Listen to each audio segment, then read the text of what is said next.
Hi guys, welcome back to my channel. Today I'm going to be showing you how I've been doing my nails by myself at home.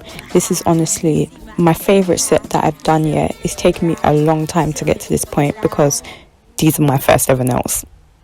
I know, but practice makes perfect, so I'm here showing you a couple of sets that I've done. I haven't taken every single picture of the nails that I've done whilst I've been doing this, but I was getting better and better. I even did my mum's nails, as you can see here, and then the next clip will show you like my literal favorite set that I've ever done. So I took a little break from doing my nails, so that's why they look like that, but here I am, I'm just cutting my nails because they grew out during that break. And next you'll see me using a cuticle pusher, where I'm going to be using to push back my cuticles to expose any of my new growth.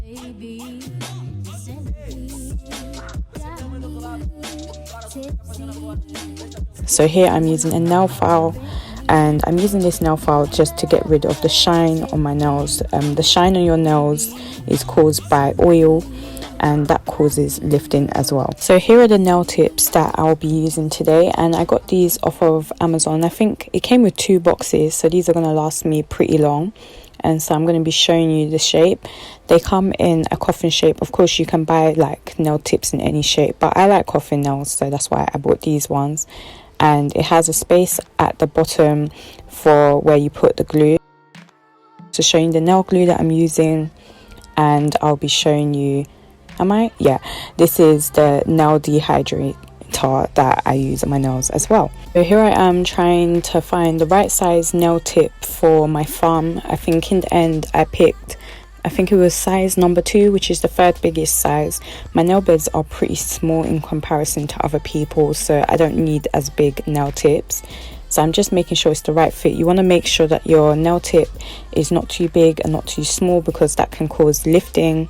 So if it's better to use one that is too big, because you can just cut down the side walls, which you'll see me do later on.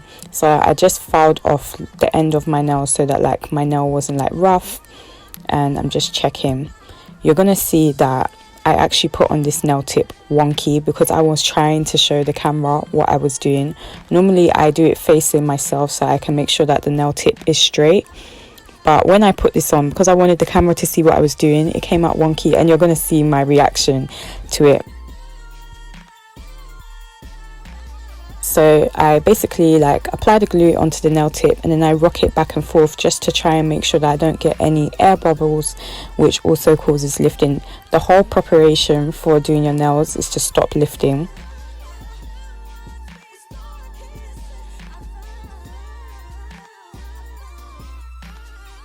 And then I'm showing you at the camera, and you can see it's wonky, and this is when I realized.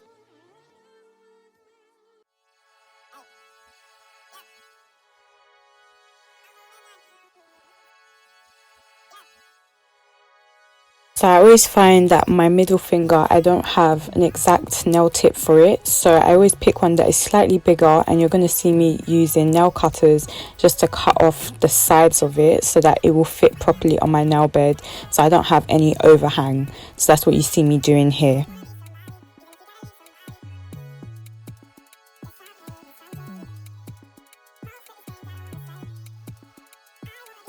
So once I've finished applying all of the nail tips, I use my electric nail file, and what I'm doing here is I'm filing between the bit where the nail tip and my actual nail meet so that it's nice and flat. Otherwise you're going to get like a bump. And I also file over the actual nail tip just to make it rough. And you'll see me also go around the cuticle as well. The electric nail file is actually on a low speed, so this isn't going to like hurt my nails or anything, because my nails are pretty weak since I've been wearing nails like non-stop for about 4 years. So before I apply the acrylic, I need to dehydrate my nails. So I'm applying this only to my actual nail, because like I said earlier, oils affect how your the acrylic acts on your actual nail, and that will cause lifting, which can be really, really painful. So I'm making sure that I'm prepping my nail properly so I can avoid that.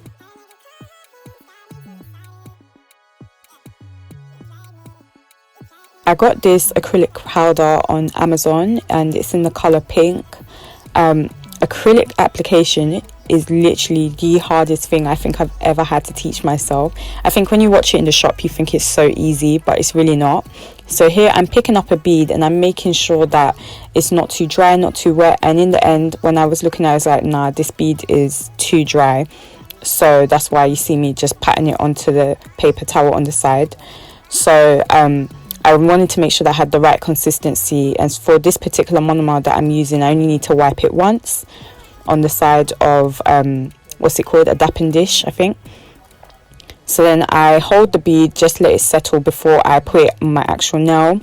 And what I do is I start at where the nail tip is, I press the bead in and then I drag it down, and then I use the belly of the brush to pull down the beads so that it's nice and flat, and I make sure that it's not hanging over the edges as well. And because my nail is big, I have to still add a little bit more towards the end of the nail, but if my nail was shorter, this would pretty much be enough for the edge of the nail, and I would just go on to the middle of the nail. So it's hard for me to explain, but a lot of people do like this 3 bead method. Because I'm still learning, I normally use smaller beads when I'm applying down the acrylic, because it's just a lot easier for me and I'm able to control the amount of acrylic that I'm applying.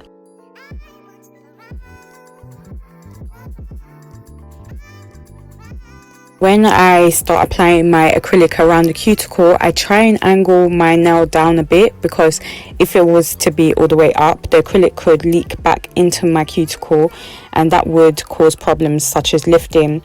It's really hard to do on yourself, and also when I'm trying to angle my nail towards the camera so you guys can see what I'm doing, but I am trying to like angle it downwards.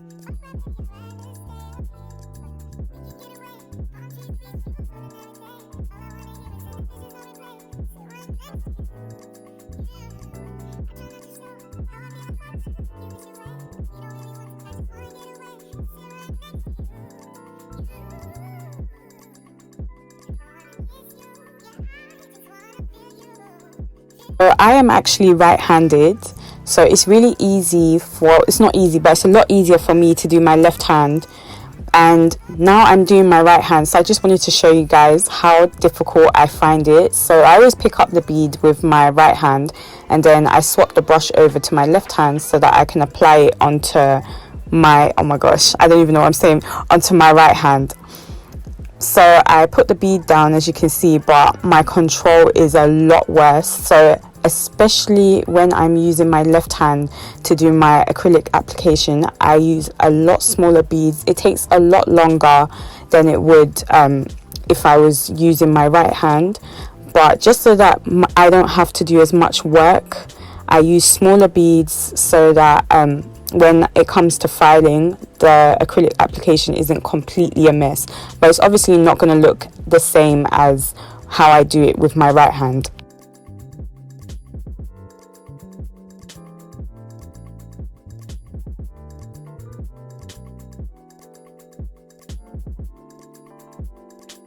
So using the electric file is honestly my favorite bit, because this is where I kind of rescue all the mistakes I've made with my acrylic application. So as you can see, I'm going side to side. This allows me to level off the nail, so this means that there's not going to be any bumps. I also go around the cuticle just so that it's not super thick. You don't want the cuticle to be as thick. I forgot to mention earlier, when I am applying the acrylic, because of the stages that I apply the acrylic, it allows me to build up the apex. There's so many videos and stuff that you can watch to learn about building up your apex, but that's basically the bit of your nail that is going to provide strength.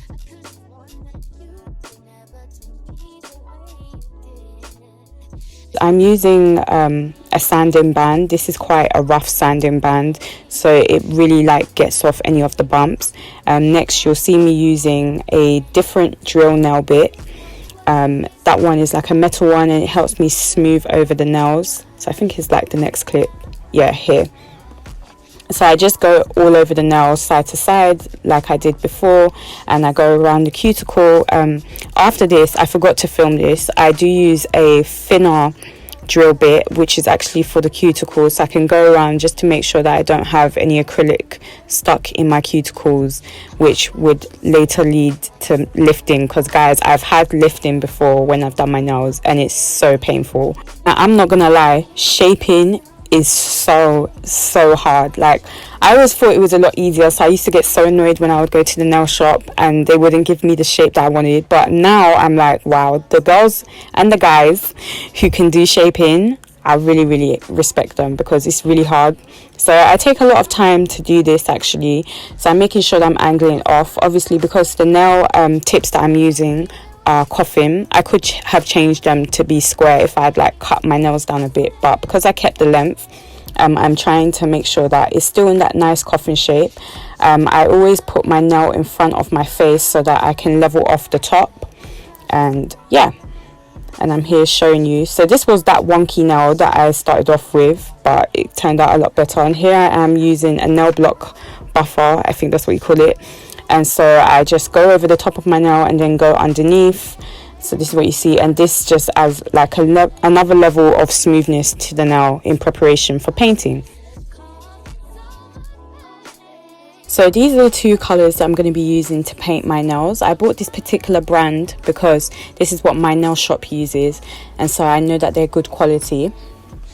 So this particular color is quite sheer, so normally you would only do 2 coats, but I had to do 3 because it was really streaky. So it's just this color. I've used other colors that are a lot more opaque than this one.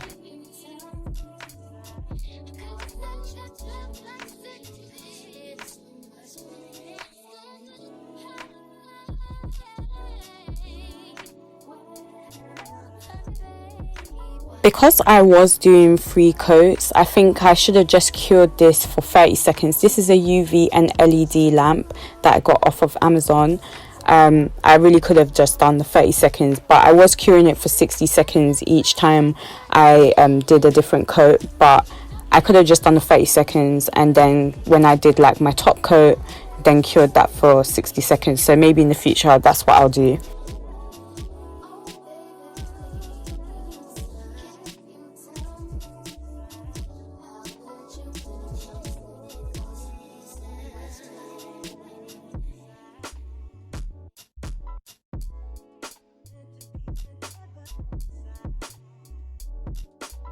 So one thing about me is I proper love a glitter nail. I don't care, like I always like to do a glitter nail. So I've got this silver glitter, you'll see me putting it on my ring finger, and because I thought that the nails were pretty like bland and boring, even though I really do like this color, so I'm just adding like the glitter there.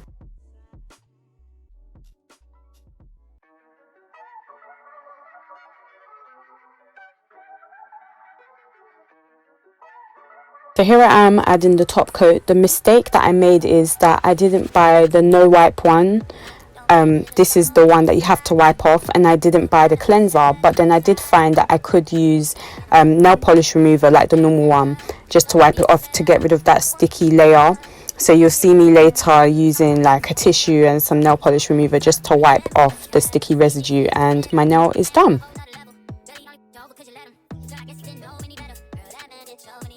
So here I am, I'm just finishing up with some cuticle oil. I think this is by Sally Hansen, can't really remember how you say it, but yeah. So I'm applying the cuticle oil. One thing I find is that the nail shop that I had been going to, they were so stingy with the oil. They literally do one wipe, and they didn't like massage the oil into like my cuticles.